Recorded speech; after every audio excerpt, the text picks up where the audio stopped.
Ce sujet, mais si je vous la pose à vous, c'est que vous n'êtes pas seulement musicien-interprète, c'est que vous êtes compositeur, donc vous êtes au cœur de la création musicale. Et récemment, un livre est paru qui m'a donné justement l'envie, qui m'a rappelé l'importance de ce sujet. Ce livre, c'est Le Père, un règlement de compte de Niklas Frank. Niklas Frank raconte son père, dignitaire et tortionnaire nazi, pendu à Nuremberg en 1946. Son père était un esthète, fasciné par la Renaissance, et dans son palais de Cracovie, où il mettait en œuvre la solution finale, trônait la jeune femme Lernée de Vinci, et un piano sur lequel ce mélomane très averti interprétait Chopin avec maestria. Et donc cette question qui me taraude, comment un même individu peut-il jouir à la fois de la beauté de l'art et de torturer? Comment est-ce possible? Et je vous pose la question, je me répète, est-ce que vous êtes, vous, dans la composition d'une œuvre? Donc vous faites finalement ce lien pour nous aider à comprendre. Ce que je remarque, c'est que c'est en fait une thématique qui a inspiré pas mal d'auteurs, de cinéastes aussi. À vrai dire, cela remonte à une chose qui est assez bien documentée, dont parle par exemple Pascal Quignard dans La haine de la musique.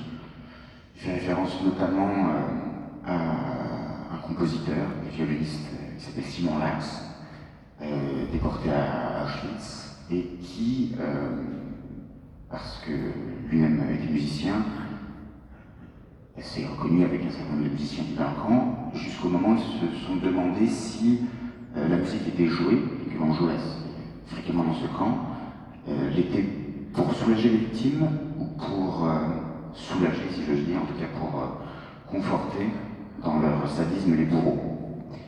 Et c'est plutôt la deuxième option qui s'est révélée vraie, au sens où on se rendait compte que les bourreaux, pour esclaviser un peu plus leurs victimes, les faisaient chanter pour des travaux forcés, pour creuser parfois leur propre tombe.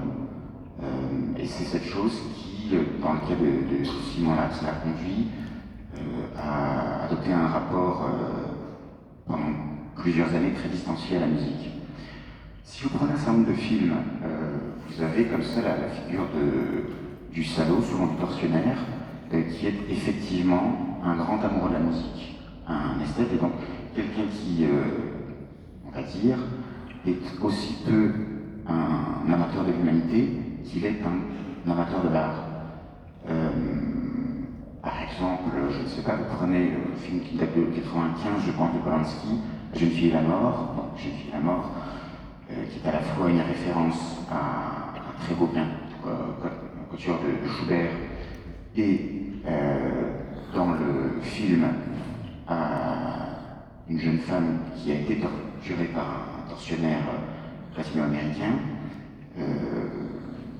Ce fait d'apparier, de combiner cet amour de la musique, et surtout de la musique, ce qui représente, ce qui est censé représenter une des formes les plus élevées de l'histoire de la musique occidentale, Schubert et son quatuor, a quelque chose d'évidemment très fort. Prenez Hannibal Lecter, quand il dévore ses geôliers, il le fait au son de, je crois que c'est l'aria des variations d'Holberg, une des variations d'Holberg, qu'il chantonne en lui-même alors qu'il est en train de se curer les dents de la chair humaine qu'il vient d'ingérer.